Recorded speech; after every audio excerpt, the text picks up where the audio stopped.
Hi guys! Welcome back to the vlog and now we're here in Thailand. Nasa Bangkok tayo ngayon para sumakay ng cruise and binook natin is the Opulence. So nakuha na namin yung boarding passes namin. Doon siya sa Pier 1 which is sa pinakadulo ng port. 7 PM pala guys, merong show dito. Yung water fountain show nila. 7, 8, hindi ko lang sure kung may 9. And dahil nasa 7 PM pala, around 8 pa yung boarding, akyat muna kami sa CR. And maganda talaga CR dito guys ha, pwede ka talagang magpahinga. Now, if galing kayo sa train, pasok kayo ng Icon Siam, hanapin nyo itong Bulgari. Tapos, baba kayo ng escalator. Or if nag-grab kayo, same floor na yung bababaan nyo, hanapin nyo lang yung pier area. So, ito pala yung ticket namin guys. Yun yung ibibigay sa inyo sa Pier 1. Then, ipapakita nyo yan sa Pier 2 pag boarding na kayo. Nag-request pala kami ng roof deck na seat through clock dun sa requests. And napadpad naman kami sa roof deck seat. Hindi kami pumili ng maaga. Sa check-in, mga 6:30 na kami dumating. Ayun, share lang.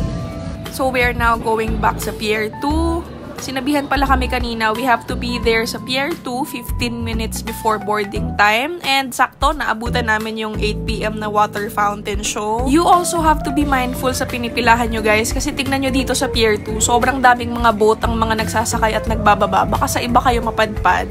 And the Opulence is here. Maganda siya ha, in fairness. Tapos may paganyan-ganyan pa. Yun lang din pala guys, medyo magulo yung pila. Hindi siya organized. Pero so far, wala namang mga nanunulak. Papasok na kami guys. And kinuha yung half ng ticket namin. First floor.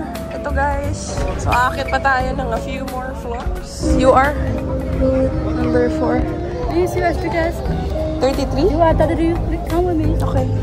Oh, nandito na kami sa ship guys. And I'm gonna show you the buffet. Habang hindi pa siya open, bawal pa kumain. Meron silang mga salad, meron silang roast beef, meron silang fruits, mga dessert, ayan, mga cakes, pastries. Meron din silang mga local desserts. Siyempre, hindi mawawala yung seafood. Meron silang mga, ayan, tignan nyo. Mga shrimp, prawns. Andito naman yung mga ibang ulam guys. Ayan. Mga mushroom steak, chicken, karaage. Hindi ko pa ma-open kasi bawal pa eh. So, ayan, may pasta rin sila. May pad thai, fries for kids. Meron din silang drink bar dito sa likod. Pero ito, magbabayad ka na para dito. Ito na, ino-open na nila. So, ito yung mga food guys. Balikan na natin yung table natin. So, nakakuha na ako ng food, guys. Ito siya. Meron din tayong live singer. Per floor yan, guys. May live singer sila. So, sadly, hindi pala tayo makakadaan dun sa mga temples, pati sa bridge, kasi high tide. So, baka tumama tayo dun sa bridge. Alam nyo yun, hindi siguro enough yung magdadaklak. So, ayun, kain tayo. Ayan guys, so pataas yung water. Meron pala silang free birthday cake and song if birthday month mo. Meron din palang free coffee, tea, tapos 1 round of juice. In fairness, kahit di kami nakadaan ng Wat Arun, maganda naman yung mga views ng Asiatic tapos ng ibang bridges. So, tapos na kami kumain guys. And papakita ko sa inyo yung deck. Nandito siya sa 2nd floor. Ito yung front guys, yung open area sa likod ko. So, ayan siya. Konti lang yung mga tao dito. Nakita ko lang to nung pumunta ako dun sa dulo sa taas kanina. So, doon kami sa 3rd. Ito yung 2nd. Meron pa sa baba. Tapos, ayan, ang view. Pwede kayong pumunta dito sa harap at mag-picture-picture. Passing through Terminal 21. Ito rin yung mga ibang boat, guys. So, ayan pa yung ibang boat. Chao Phraya Princess. Ayan o, ang dami nila. Parang pabalik na. Nabasa ko si Opulence ang pinaka-late na nagsisale. So, ayang mga yan, pabalik na yan lahat likely.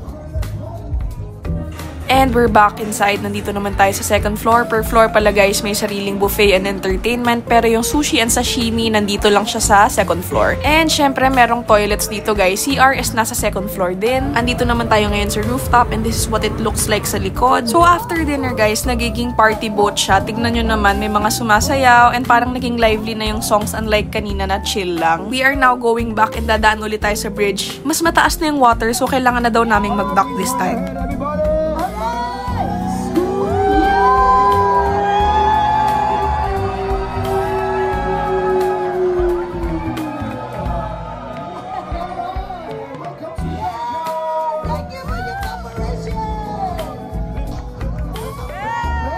Mostly pala ng mga performers dito guys, mga Pinoy. O diba, ang entertaining and talented talaga natin.